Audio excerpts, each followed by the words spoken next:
আসসালামু আলাইকুম। ভিডিওটা দেখিয়া কিতা বুঝলা?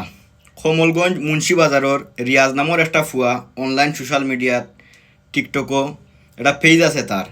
এ জোয়ান তাকি বুড়া বুড়া তাকি উরুতা পর্যন্ত সেউরে সার দেয় না, যত বেটাইন বেটিন ফুরি না সব ট্রে লিয়ে হে রুস্টিং করে। এ বলে রুস্টার। একটা কথা আছে নানি, অল্প বয়সে ফাঁকিলে ভাল, দুঃখ তাকে চিরকাল। তেও দোষ হয়েছে তারে আমি কমেন্ট করিয়া কয়েকটা ভিডিওত সতর্ক করছিলাম যে এক্সেস বালা ওভার এক্সেস কোনো কোনটা বালা নাই।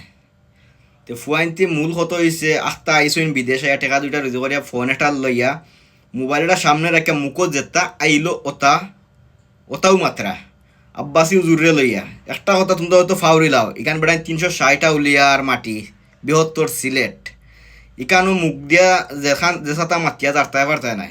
ইকান নন সিলেট নাই যে বাইরা ডিস্ট্রিক্টের যেসাতা মাতি লইলাম অনলাইন সোশ্যাল মিডিয়াত, আর কেউ কোনটা মারতো না, কেউ কোনো প্রতিবাদ করতো না।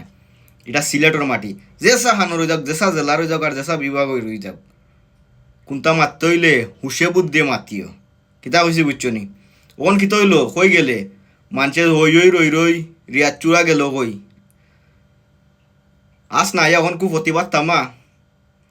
তো ফকিন্নির ফুয়াই নকল যদি আখতা ইয়া মানে টেকা দুইটা রুজি করি লাইন তার বাপ বঙ্গি হয়ে যায় অন্য নমনার। তুই তো আসলেও একটা টুকাই, তোরা দেখতেও দেখা যায় টুকাইল্লা খান, বুঝছস নি? ফকিন্নির ফুয়া তোর অত বড় সাহস খানতা কি হইল তুই আলেমুল্লামারে লইয়া কথা কইতে? ওন সামলা পারবে নি? মোবাইলের সামনে তো অত বড় বড় হওয়ান হইলাস, পারবে নি ওন ফেস টু ফেস গিয়া আলেমুল্লামার সামনে গিয়া হারাইতে? তোর বাপ আইন তখন গোর থাকি দৌড়িয়া আনিয়া তোরে বন লইয়া অনলাইন তাকিয়া আউট করবা।